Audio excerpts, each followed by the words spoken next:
Hi everybody. How was my last tutorial part 2 about the nouns with the articles in the German language? Do comment in the comment section.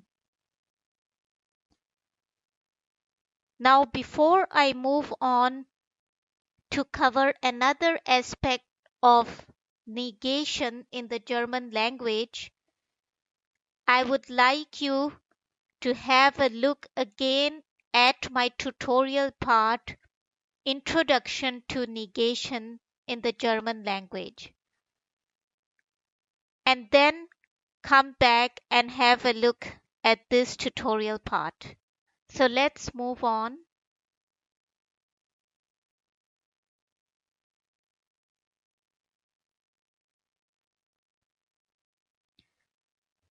Now, just briefly, I would like to revise what I told you in that tutorial part, which was titled Introduction to Negation in the German Language. And I will also add something which I did not cover in that tutorial part. Now, if you remember, nicht means not, and I showed you that nicht can be used to negate part of a sentence or the whole sentence.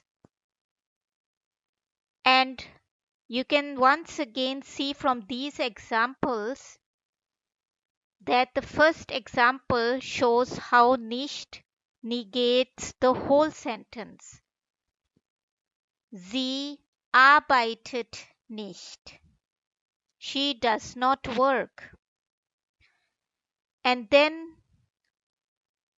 part of the sentence being negated could be Du arbeitest nicht bei Audi. You do not work at Audi. What I did not cover in that tutorial, Introduction to Negation in German language, was how to use nicht in a German question. So now you will see from these examples that in a German question, you will first use the main verb which is going to be conjugated according to the personal pronoun that comes after it. And then after the personal pronoun, you will position nicht. So for a whole sentence being negated, it will be like arbeitet sie nicht? Does she not work? For part of a sentence being negated, the question will be arbeitest du nicht bei Audi?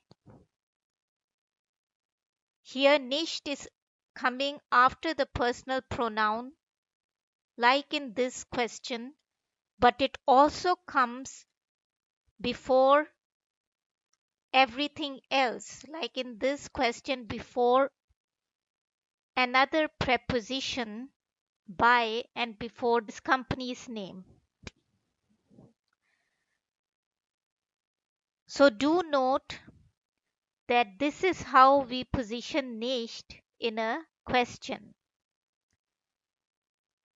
Also, I did not mention any nouns in that tutorial part, Introduction to Negation, because now you will see that to negate the nouns, we will use kein.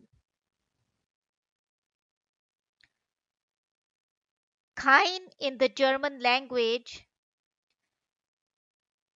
is declined just like the German indefinite article.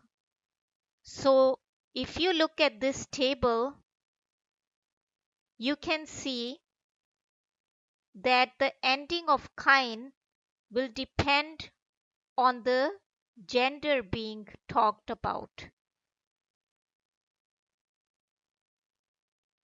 And the ending is similar to the indefinite article ending. So for masculine, it is kain, for feminine, it is keine, and for neutral, it is kain.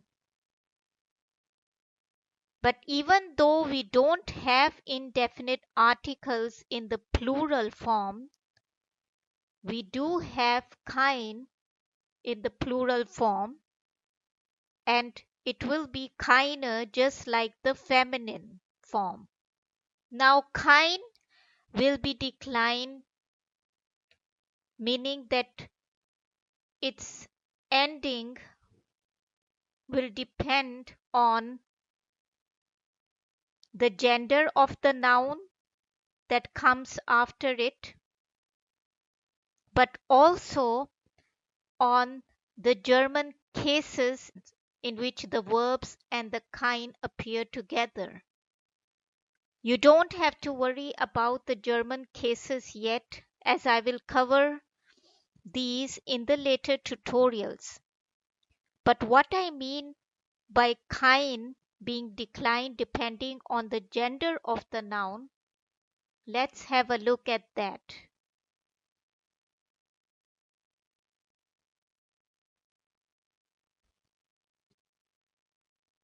So once again, you will use kein to negate nouns in the German sentences as well as questions.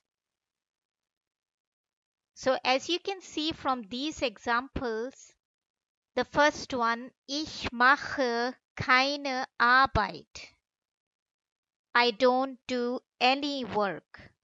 Here, kein gets an E at the end because Arbeit is die Arbeit. So it is a feminine noun.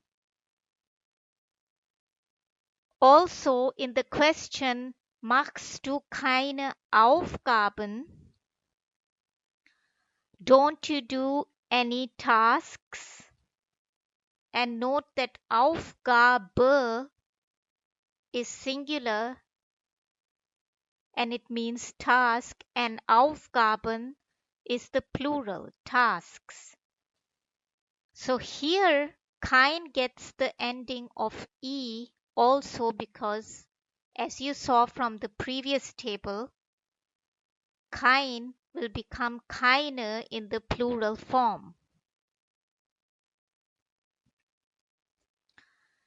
Then, das ist kein Witz.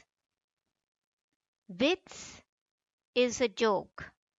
And this sentence means this is not a joke or this is no joke.